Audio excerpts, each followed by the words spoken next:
자, 반갑습니다, 여러분. 자, 오늘은 어떤 내용에 대해서 볼 거냐면 통계적 추정에 대해서 볼 거예요.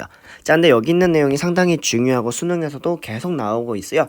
자, 왜냐면 실생활에서 접목도 많이 되고 문제 푸는 방법도 항상 일정한 데다가 자, 그리고 답도 정확하게 나와요. 자, 그래서 상당히 중요하고 수능에서도 항상 나오고 있는 부분이요. 그래서 한번 꼭 기억을 해주실 부분을 저랑 같이 한번 보도록 할게요. 자, 특히 오늘은 뭘 배울 거냐? 모평균, 표본평균에 대해서 한번 익혀보도록 할게요. 자, 여기 보면은 용어들이 상당히 많이 나올 건데, 자, 여기 있는 모든 용어들을 다 외워야 되냐? 그렇지는 않습니다. 자, 여기서 필요한 내용들만 제가 골라서 알려주도록 할게요. 자, 근데 여기서 만약에 자, 1번부터 3번까지는 자, 중요한 내용이 아니에요. 그리고 4번부터 좀 내용이 중요하기 때문에 자, 만약에 여기 있는 내용들 쭉 읽어보면서 이해가 되면은 바로 4번으로 넘어가시면 돼요. 자, 여기 있는 1번 먼저 같이 보도록 할게요. 자, 모집단과 표본이라는 말인데 하나씩 살펴볼게요. 자, 전수조사라는 말은 아마 많이 봤을 거예요. 자, 전수조사라는 거는 뭐냐면 자, 통계조사에서 모집단 전체를 조사하는 거예요. 자, 모집단 전체를 조사하는 건 뭐냐면 자, 말을 풀어서 쓴다면 자, 제가 조사하고자 하는 대상들 있죠? 그 대상 전체를 다 조사하는 거예요. 자, 예를 들면 어떤 게 있냐면 인구주택 총조사 아니면 사업소 조사 이런 것들이 있겠죠. 자, 이렇게 자, 제가 조사하고 싶은 사람들을 다 조사하고 조사하고 싶은 뭔가 특징들을 다 조사하는 거예요. 자, 근데 이렇게 되는 전수조사에서는 문제점이 생기겠죠. 자, 그냥 간단하게는 시간이 많이 든다라는 것과 자, 그 다음 두 번째로는 돈이 많이 든다는 거. 자, 제가 우리나라 사람들의 특징을 알고 싶은데 그렇다고 우리나라 사람들을 다 조사해요. 자, 그럴 시간도 없고 돈도 없죠. 그러니까 저는 이렇게 다 조사하는 게 아니라 앞으로 어떻게 할 거냐면 일부분만 조사를 하겠죠. 자, 그래서 집단 전체에서 일부분만 택하여 조사하는 것을 우리는 뭐라고 할 거냐면 표본 조사라고 할 거예요. 자, 이해가 되죠? 자, 그냥 간단한 예로는 어떤 게 있냐면 자, 대기오염에 대한 조사를 할 때 자, 우리나라 전체를 하는 게 아니라 자, 그냥 써볼게요. 자, 대기오염에 대해서 조사하고 싶어요. 자, 그럼 우리나라 전체 곳곳에 다 가서 공기를 다 찾냐? 그렇지 않잖아요. 그냥 제천 지역이든 어떤 특정 지역이든 아니면 뭐 수도권과 지방을 나눠서 하든 자, 특정 지역에서 특정 공기만을 갖고 하죠. 자, 이렇게 이해해 주시면 되고요. 뭐 과일의 당도나 이런 것들도 과일을 다 일일이 쪼개보고 하는 것이 아니라 과일의 일부분 아니면 라면 같은 거 끓일 때도 여기서 염분을 조사하고 싶어요. 그럼 여기서도 일부분만 추출해서 하겠죠? 자, 이런 식으로 생각해 주시면 됩니다. 자, 그 다음에 모집단이라는 말도 볼게요. 자, 모집단은 조사의 대상이 되는 집단 전체예요. 자, 제가 표본 조사를 할 거예요. 자, 일부분만 택해서 조사할 건데 자, 여기서 조사의 대상이 되는 집단 전체를 우리는 모집단이라고 할 겁니다. 자, 이 말은 기억해 주셔야 되고요. 자, 표본이라는 건 뭐냐면 모집단에서 뽑은 일부분을 말하게 돼요. 자, 그래서 여기까지 본다면 전수조사, 표본조사. 자, 외울 필요 없습니다. 그냥 이해 정도만 하고 아, 전수조사랑 표본조사는 이런 거구나. 까지만 알면 되고요. 자, 모집단과 표본 정도는 그래도 알고 있으면 좋아요. 그래서 여기 있는 말들 전체를 다 외우냐? 이런 건 아니지만 자, 모집단 말은 앞으로도 자주 보게 될 거니까 아, 이런 내용이구나 정도 이해하시면 되고요. 자, 의미 추출 볼게요. 자, 의미 추출도 앞으로 문제에서 좀 보지 이거를 막 외워라 이런 형태의 문제는 당연히 없을 거예요. 자, 근데 이건 어떤 내용이냐? 모집단에 속하는 각 대상을 자, 같은 확률로 추출될 수 있도록 즉 제가 뽑을 때 랜덤으로 뽑겠다는 말입니다. 자, 이해가 되죠? 그렇게 어렵지는 않죠? 자, 그래서 이런 식으로 그냥 가볍게 이해만 해주시면 되고요. 자, 그 밑에 있는 모평균 이 내용을 한번 같이 보도록 할게요. 자, 모평균은 우리가 모집단을 뭐라 했었냐면 여기 부분 같이 볼게요. 자, 모집단을 뭐라 했었냐면 표본 조사에서 조사의 대상이 되는 집단 전체라 했죠. 자, 기본 가정은 뭐냐면 표본 조사입니다. 자, 그럼 여기 있는 아래쪽 내용을 보니까 자, 모집단에서 조사하고자 하는 특성을 나타내는 확률 변수예요. 즉 표본조사의 가장 기본 베이스를 깔고 있는데 자, 여기 집단 전체를 우리는 모집단이라고 할 거예요. 자, 그리고 여기서 뭐 할 거냐? 자, 모집단에서 평균, 분산, 표준 편차를 각각 앞에 뭐라는 단어를 이렇게 붙여서 이렇게 이름을 정했어요. 자, 하나씩 보도록 할게요. 자, 모평균은 뭐냐면 자, x라는 것의 평균이에요. 근데 x는 모집단에서 조사하고자 하는 특성을 나타내는 확률 변수였죠. 자, 그런 확률 변수에서의 평균, 분산, 표준 편차라고 그냥 가볍게 이해해 주시면 돼요. 자, 근데 모평균, 모분산, 모표준 편차라는 말은 앞으로도 볼 거고 특히 모평균과 모분산은 자주 볼 거예요. 자, 그래서 어떤 내용인지 이해해 주시면 되겠습니다. 됐죠? 여기서도 이해 정도만 할게요. 자, 그 다음에 자, 여기 있는 내용은 정말 참고만 하시면 돼요. 자, 우리가 표본 평균, 표본 분산, 표본 표준 편차라는 말들을 쓸 건데요.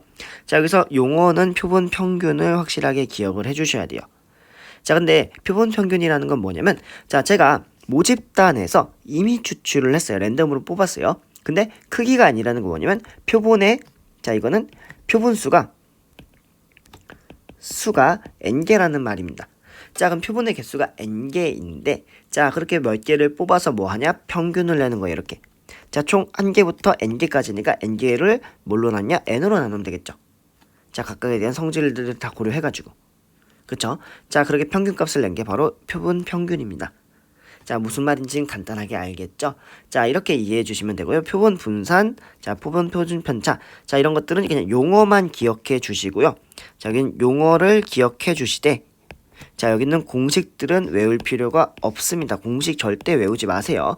특히 여기 n-1 이렇게 되는 것도, 자, 굳이 외울 필요까지는 없어요.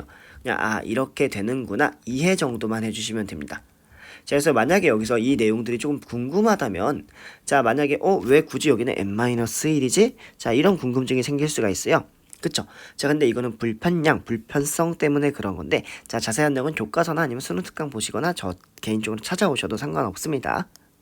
자, 그래서 표본 평균 용어 자체만 그냥 간단하게 외워주시면 되고요. 자, 이제부터 중요합니다. 자, 여기 있는 내용은 정말 상당히 중요하고 수능에서도 항상 내고 있어요. 그래서 우리 지금 나눠준 유인물 뒷장에 보면 수능이나 모의평가 최근에 나왔던 문제들도 같이 수록했으니까 한번 참고해 보세요. 자, 여기 표본 평균이라고 되어 있죠. 자, 근데 여기서 표본 평균을 계산했는데 굳이 또 그 표본 평균을 계산한 상태에서 평균을 또 계산하겠대요. 자, 왜 그러냐면, 자, 이거는 그냥 이해 한번 해볼게요. 자, 여기서 x1부터 xn까지를 제가 표본을 뽑았어요. 자, 근데 여기는 라지 x들을 쓰죠. 자, 이건 뭐냐면 제가 어떻게 뽑느냐에 따라서 물론 랜덤으로 뽑긴 하지만 여기는 자, 랜덤이다 보니까 여기 x1부터 xn까지는 자, 값이 달라질 수도 있는 거잖아요. 그래서 이 각각은 변수 역할을 해줘요. 달라질 수 있으니까 변할 수가 있어요. 자, 이해가 되죠? 자, 각각은 변할 수가 있어요. 자, 근데 제가 랜덤으로 뽑았다고 해도 자, 확률적인 거니까 자, 정말 재수 없게 자, 재수가 없게 여기도 큰 값, 여기도 큰 값, 여기도 큰 값이 나왔어요. 평균보다. 자, 그럼 전체적으로 평균보다 큰 값이 나오겠죠. 그쵸? 자, 전체적으로 평균보다 큰 값이 나올 수도 있는 거예요. 자, 근데 자, 여기서 뭘 볼 거냐면 자, 그게 어떻게 됐든지 간에 자, 제가 표본 평균 자체를 평균값을 계산하게 되면은 즉 표본 평균 자체에 대한 평균값을 계산하는 거예요. 자, 그렇게 계산하게 되면 어떤 특징이 있냐? 자, 평균값은 그대로 유지가 됩니다. 되게 중요하겠죠? 자, 이렇게 하나를 이해해 주시면 되고요. 자, 두 번째는 뭐냐면 자, 정말 중요한 내용이 바로 이 부분이랑 이 부분입니다. 자, 여기 반드시 둘 다 암기해 주세요. 둘 다 외우세요. 자, 같은 말이긴 하지만 자, 한번 보도록 할게요. 자, 제가 분산값을 구하고 싶어요. 자, 근데 자, 표본 평균 자체에서의 분산을 볼 건데 그러면 표본 평균을 x바라고 쓸 거니까 x바의 분산 이렇게 표현을 할 거예요. 자, 근데 자, 찾아보니까 어떤 특징을 갖고 있냐? 자, 모분산을 자, 시그마 제곱으로 놨어요. 자, 근데 자, 표본 평균의 분산은 이거를 자, 표본의 크기로 나눈 것과 같더라. 자, 이런 것들을 알 수가 있어요. 자, 근데 이것이 왜 그렇게 되는지까지는 몰라도 되지만 자, 이런 것들이 알려져 있다까지는 알고 계시면 돼요. 자, 그리고 여기 있는 걸 그대로 놓으시면 바로 시그마가 되겠죠. 이해가 될까요? 자, 이런 식으로 이해해 주시면 됩니다. 자, 그럼 이걸 이용해서 한번 문제를 풀 건데 자, 우리가 기억해야 될 건 뭐냐면 평균은 자, 평균은 그대로 나와요.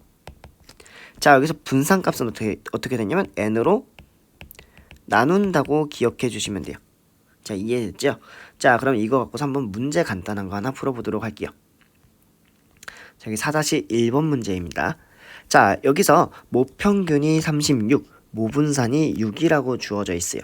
자, 그리고 모집단에서의 크기가 9라고 주어져 있는데 자, 이것을 기호로는 m, 이것을 시그마 제곱, 자, 이것을 n이라고 표현을 할게요. 자, 그때 우리가 볼 건 뭐냐면 표본 평균의 평균 분산 값을 구하는 거예요. 자, 한번 계산해 볼게요. 자, 표본 평균의 평균을 기호로는 이 x바라고 나타낼 겁니다. 자, 이 값은 위에 있었던 이 값이랑 그냥 똑같아요. 그래서 36이라고 적어주시면 돼요. 자, 근데 두 번째로 볼 건 뭐냐면 자, 표본 평균 자체, 표본 평균의 분산을 계산하는 거예요. 자, 그럼 이건 어떻게 계산하냐? 공식 빨간색으로 쓸게요. 자, 시그마 제곱을 뭘로 나눈 값이냐면 n으로 나눈 값입니다. 자, 시그마 제곱은 얼마였냐면 6이었죠. 자, 6을 뭘로 나눌 거냐? 여기 있는 n으로 나눠주는 거예요. 이렇게 9로 나눠줍니다. 이해되죠? 그러니까 이거는 3분의 2가 되는 거예요. 자, 상당히 쉽죠? 자, 이런 식으로 기억해 주시면 되겠습니다. 자, 됐죠? 자, 이제 5번 내용 같이 보도록 할게요.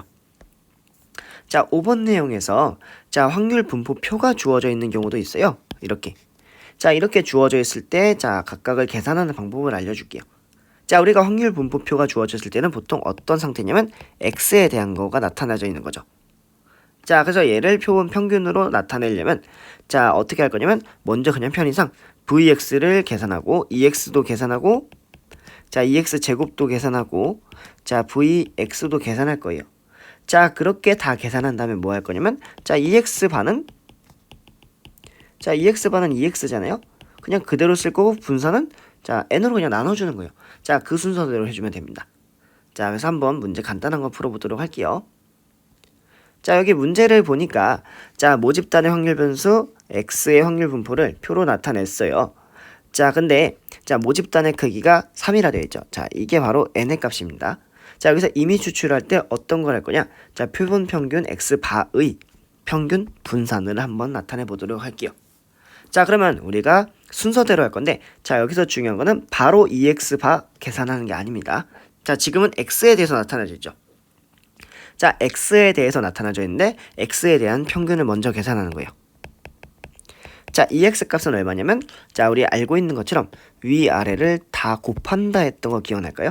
자, 근데 곱할 때 여기 분모는 통일해 주는 게 좋다 했죠. 이렇게 4로 통일하는 게 좋습니다. 자, 그럼 계산하게 되면은 자, 여기 2개 곱하니까 2. 여기 4 먼저 쓸게요. 자, 2개 곱하니까 6. 자, 2개 곱하니까 4가 되겠죠. 자, 여기 2개가 10이죠. 거기에 2를 더하니까 4분의 12가 되고요. 이 값은 3이 되겠죠.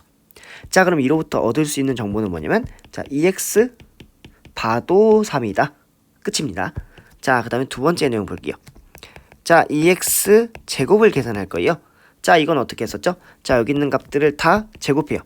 4, 9, 16으로 바꾸죠. 자, 그 상태에서 위아래를 곱합니다. 자, 그러면 4분의 자, 여기 2개 곱하니까 4. 자, 여기 2개 곱하니까 자, 18이 되고 2개 곱하니까 16이 됐어요. 그쵸? 자, 여기 2개를 더하니까 20이 되니까 38이 되고 4가 되겠죠. 즉 2분의 19가 됩니다. 자, 세 번째로 해줄 건 뭐냐면 분산값을 계산할 거예요. 자, 분산값은 우리 알고 있는 공식 하나 있었죠. 이거 빨간색으로 한번 써볼게요. 자, ex 제곱에 자, 뭘 뺐냐면 ex 전체의 제곱을 뺐었죠. 기억나죠? 자, ex 제곱은 뭐였냐면 2분의 19였어요. 자, 그 다음에 평균 값은 뭐였냐면 3이었죠.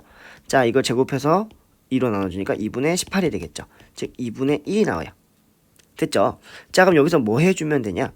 자, 이 값을 통해서 v의 x바를 계산해주면 되겠죠. 자, 이거 어떻게 구하죠? 자, 구하는 방법 어렵지 않았어요. 자, 2분의 1을 먼저 쓰세요. 자, 이거 그대로 끌어다 쓰고 자, 뭘로 나눠줄 거냐? 자, 표본에서 크기 3이었죠. 이 3으로 나눠주시면 돼요. 그래서 이 값은 뭐가 되냐면 6분의 1이 됩니다.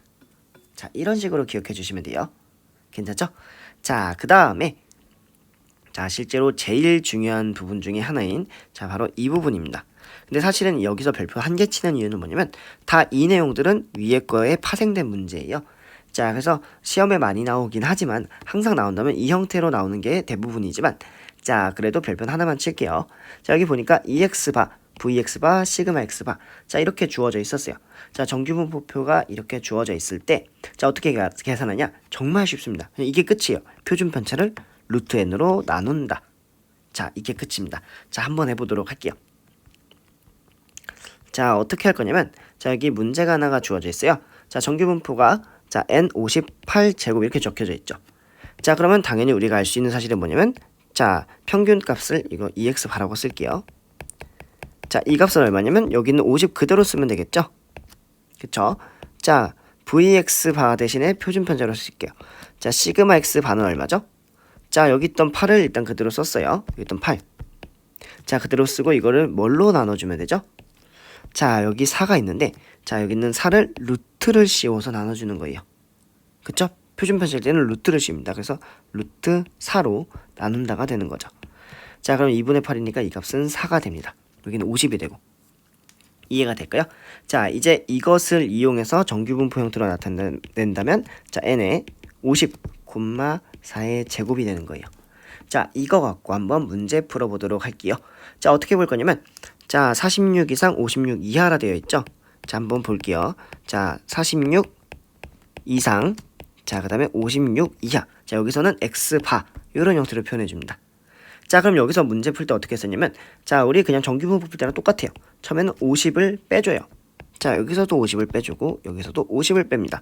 자, 그럼 나오는 값이 얼마냐면 여기는 자, 마이너스 4가 나오죠. 자, 여기도 빼주면 뭐가 나오냐면 여기는 6이 나왔죠. 자, 이렇게 하고 끝이었냐? 아니었습니다. 자, 여기서 이제 뭐 해줬냐면 표준 편차로 나눴죠. 표준 편차가 얼마냐면 4였죠. 여기 또 4로 나누고 여기도 4로 나누겠습니다. 자, 그럼 여기 나오는 값은 마이너스 1이었고요. 자, 여기 나오는 값은 1.5가 나오죠. 자, 여기서 끝이 아니라 자, 얘가 Z 그리고 여기가 P가 되겠죠. 됐네요. 자, 이거 확률값 어떻게 계산했죠? 자, 파란 색깔 부분은 자, 바로 이 부분이에요. 그쵸? 0.3413이었죠. 자, 빨간 색깔 부분은 어디냐면 바로 이 부분입니다. 0.4332가 돼요. 그쵸? 자, 근데 여기서 두 개의 부호가 다르죠. 그러니까 우리는 뭐 했냐면 여기다가 더하기를 해줬어요. 자, 이런 식으로 기억해 주시면 되겠습니다. 됐죠? 자, 앞으로 이런 식으로 해서 문제를 많이 풀 건데요. 자, 우리가 앞으로 자주 보게 될 문제는 바로 6-1번 문제를 수능이나 모의고사에서 자주 볼 거예요. 자, 그래서 뒷면에 보면은 수능과 모의고사 있으니까 자, 그것도 한번 같이 잘 살펴보시면 되겠습니다. 자, 그래서 우리가 배운 용어들은 상당히 많았고 평소보다 시간도 많이 오래 걸렸지만 자, 그래서 우리가 핵심적으로 외울 거는 바로 이 4번부터 자, 여기서부터 외운다는 거 기억하시고 저희는 문제들 잘 익혀두시면 되겠습니다. 됐죠?